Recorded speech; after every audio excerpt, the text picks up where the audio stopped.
This is my Rolex GMT Master 2, reference 126710BL&R. A watch I've owned for over 2 years now, and a watch I never thought I'd own back when I was first getting into watches. Now, a bit of background as to why I bought the watch in the first place. The GMT Master 2 was always a family of watches I was a huge fan of, and even before I really knew about watches, pictures of the GMT Master 2 always caught my attention, both older and modern renditions.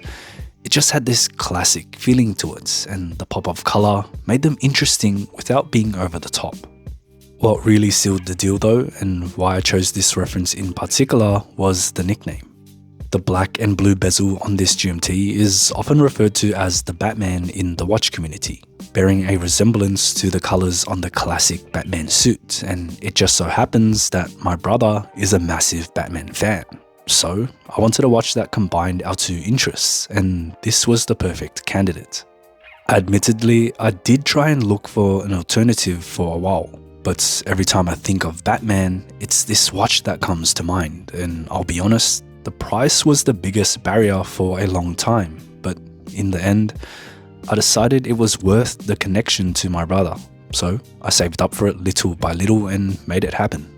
Now, over the years, it's become more than just a reminder of my brother, accompanying me on many occasions and moments, and I want to highlight what my experience has been like owning this watch, because it's made me not only appreciate Rolex a lot more, but also my other watches, and has definitely had an impact on my life. This is going to be controversial for some, but you won't really know the value of Rolex until you actually own one. And in my case, especially with this watch, it's 100% true. Yes, it's expensive, especially for a GMT with no real bells and whistles, no real special features that really justify its price, and no crazy horological feats. However, the watch itself and the fact that it carries the Rolex name is what makes it special, as cliche as that sounds, and I'll try to explain it as best I can. One of the things I noticed early on, and something that continues to happen to this day, is the effect the watch can have in day-to-day life. A lot of comments you see online will be people telling you that no one cares about your watch and no one actually cares if you wear a Rolex. But from my experience, this does differ. When I'm out and about, not everyone will know what I'm wearing, but occasionally, people who are into watches or those who know what it is will acknowledge it, and for most people I come into contact with, they absolutely do notice the watch. I've met some amazing people and developed connections which help me reach my goals through wearing the watch, and this alone demonstrates the influence and underlying value that Rolex has, and because of it, I've been part of some amazing opportunities that make me appreciate not only the watch itself, but Rolex, despite all the negativity that gets thrown their way. A lot of people will think this is silly, and I did too before I ever owned the GMT Master 2, but these interactions and reactions to the watch really show you the power of the brand and makes it feel special, and consequently, there's definitely a different feeling I get when I wear this watch compared to most of my other pieces. It is a material object, but there's a level of confidence that is bestowed when I wear the watch because it is a Rolex, and one that's widely known and recognizable. A good way to describe it is the feeling you get when you wear some nice gym clothing. You feel better, and they can sometimes motivate you to push harder during a workout, or when you wear a nice fitting suit. It's like you get a boost in charisma.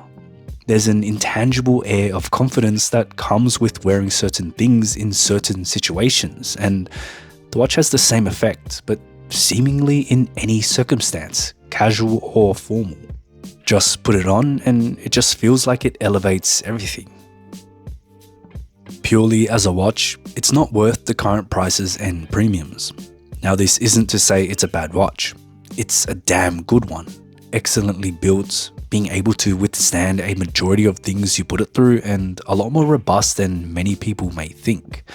But it's just not worth the price objectively when you compare it to what you can buy with the money. Now, if we account for the possibilities it can open up for you, this is when it could be worth it. It will be largely dependent on an individual basis, but if I reflect on the past 2 years with it and the avenues it's opened up for me, the watch has already paid itself off. By no means am I saying you should invest in one or it's an investment piece, because I didn't buy it for investment purposes and watches are made to be enjoyed and worn. It just happened to present me with opportunities that I might not have received if I hadn't worn the watch, and this definitely doesn't happen with my other timepieces. In regards to this, I've come to appreciate my other watches a lot more because they don't draw attention and they're not as well known outside of the watch community. As much as this watch gives in opportunities, it also takes in risks and worry. I can sit here all day and talk about how great it is to wear the watch, but there's no ignoring the fact that I'm always exerting a level of caution when I'm wearing the watch around unfamiliar crowds or strangers. It really is a strange sensation to constantly think about your timepiece in certain situations and can certainly take the fun out of wearing it. This is why owning the GMT has been so eye-opening. It makes me miss my other watches and I don't really have to worry about them at all, providing me with a break from the baggage that comes with wearing the GMT. They're kind of like a reset button, like how we sometimes need that alone time to recharge from socializing, and I feel they complement the Batman or Batgirl in my lifestyle quite well. Another thing I noticed about this watch is that this GMT Master 2 reference doesn't get as much hate as the Pepsi. More people seem to like it, and based on comments, it seems like the more popular choice. It's a more subtle option, one that can be worn with a wider wardrobe selection and one that fits in most situations effortlessly. It might not be the most classic GMT option compared to the Pepsi, but I'd say it's the more versatile choice, especially when paired with the Jubilee. It has that fan favorite Rolex sports watch archetype, Submariner-esque with flashy elements, and the addition of blue isn't overbearing at all. It's a great all-rounder watch and could easily fit the bill of a one-watch collection. It's got the looks, the reputation, and it's built to last with fantastic finishing and accuracy, specified to plus or minus 2 seconds a day. But it is costly and isn't perfect. My biggest gripe about the watch is the way it wears on my 6.5-inch wrist, specifically the case. It has an extremely flat profile and the lugs do struggle to wrap around my wrist, often leading to gaps on either side. This won't really be an issue if you have larger wrists, as you'll have more real estate for the watch head to sit on, but is something to consider if you have smaller wrists.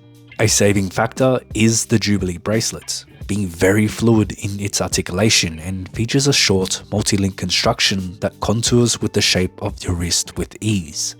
The male end links also help to mask the case issues quite well, so when it's on the wrist it visually looks fine. The on-the-fly Easy Link extension is also nice to have, especially in the hotter seasons here in Australia, and when I don't have the time or means to swap out to my Casio F91W, I find myself using it a lot at the gym when my wrist swells up during a workout, as it's just enough to still feel secure without restricting blood flow. I've had a blast owning the watch over the years, and I don't regret the purchase one bit. It's sentimental to me and has been a great timekeeping and social tool. It's not perfect and definitely has some negatives that should be considered, be it from the watch itself or the risks involved when wearing it, but it's given me a lot of insight into Rolex as a whole, and it's opened a bunch of doors for me.